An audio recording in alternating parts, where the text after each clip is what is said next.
the something greatest that I garden think is plant, important. We try to find and ways to becomes a have tree. conversations and Hence, reach while some in the New mutual Testament the understanding wild and mustard try slash instead of just cabbage amplifying the worst signifies the about triumph every of human being. Christianity, in Toledat Well, Yeshua is one used of to the major sit. reasons I was Knife struggling at with this Christianity's because I ultimate really failure, enjoy Yeshua's talking humiliating to death on the women. cabbage I think tree. it's also a lot of As what to you the were other talking. You're strange saying that peculiarity of Agabart and the it Aramaic is business to fragments, then spy on a female Yeshua's justice. burial in an And aqueduct or to a water me, if reservoir, I talk to somebody like Gerson Nancy suggests Faith, that who it is had a a really hard-hitting faint echo of I the think aqueduct it built would by be a Pilate very that good not only was conversation. paid for by Temple That money but cut its way through a lessons learned cemetery look that was in at use during that period. a millionaire 8. following female show. His conclusion, Mersenne first draws our attention to that fact that Taladat Yeshu indeed contains many traditions that at the time when they coalesced into their literary form were no longer understood by the scribes and their readers, but sometimes can be traced back to their late antique origin, and second, warns us not to mistake the date of a specific detail or motif in Taladat Yeshu with the date of the composition as a whole. For Olimer and Israel, you will turn to the enigmatic figure of Judas Iscariot, who, thanks to the discovery of the Gospel of Judas, has attracted much attention. They compare the image of Judas in Taladat Yeshu, the legend of the finding of a Peter Schaeffer, the cross, and the golden legend, and start from the basic assumption that Judas represents the Jewish people and that his behavior represents the Jewish attitude to Christianity and its Savior. Always presented as a subversive figure, Judas can act clandestinely either in order to destroy Christianity and to save Judaism, or, vice versa, to destroy Judaism and to save Christianity. It is obvious that 7 of Taladat Yeshu is a prime example of Judas in his first capacity, presenting a clear counter-narrative to the New Testament, in burying Yeshu in a cesspool. Judas mocks the cult of the Christian holy place by transforming the Holy Sepulchre into a latrine.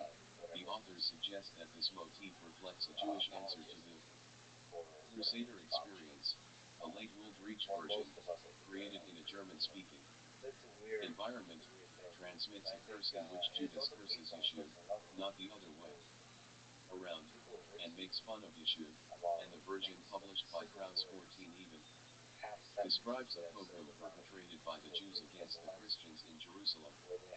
The authors argue that this motif, rather than echoing the famous slaughter inflicted upon the Christians by the Jews in 614 CE after the Persian conquest of Jerusalem, is a product of medieval Jewish fantasy. In the legend of the finding of the cross, a Jew by the name Judas discovers, on Queen Helena's request, the location of Jesus' cross, whereupon he converts to Christianity and, renamed Kyriakos, of the Lord, brings about the convert Zion of all Jews. In Taladat Yeshu, Judas, knowing the location of Yeshu's body, reveals it to Helena, not in order to support Christianity but, on the contrary, to refute the Christian claim that Jesus had been resurrected from the dead, that is, to expose Jesus as a swindler and impostor. The authors suspect that Taladat Yeshu was familiar with the legend of the finding of the cross, which became known to the Jews in the 15th century.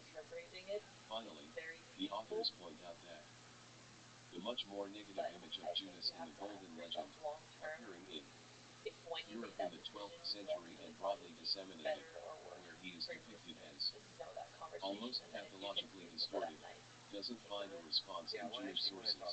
They attribute this striking fact to the worsening of relations between the Christian majority and the Jewish minority during the High Middle Ages, when the Jews preferred to ignore their Christian neighbors rather than to answer them. A similar subversive role is played by Simon Peter, the primary founder of Christianity as an authentic faith for the Christians, and an underground double agent of the rabbis who ultimately saves Israel by bringing about the final separation of Christianity from Judaism for the Jews. John Gager follows the traces that this strange figure has left in Taladat Yeshu and related Jewish sources, Megillat, Ta'anit Rashi, Rabbi-Notam, the Nishmat prayer, Machzor Vitri, and finds the blueprint of Peter the false believer and double agent in no less a source than in the Gospel of Mark. Then, addressing the question of how Taladat Yeshu as Peter became a refined poet of liturgical texts, Iatinfi refers to the apocryphal 14 Krauss, on Nouvelle Recension, 65 to 73. Introduction. 9. Letter of Peter to James that serves as an introduction to the homilies which are part of the Pseudo Clementines. It is there, he argues, that we encounter a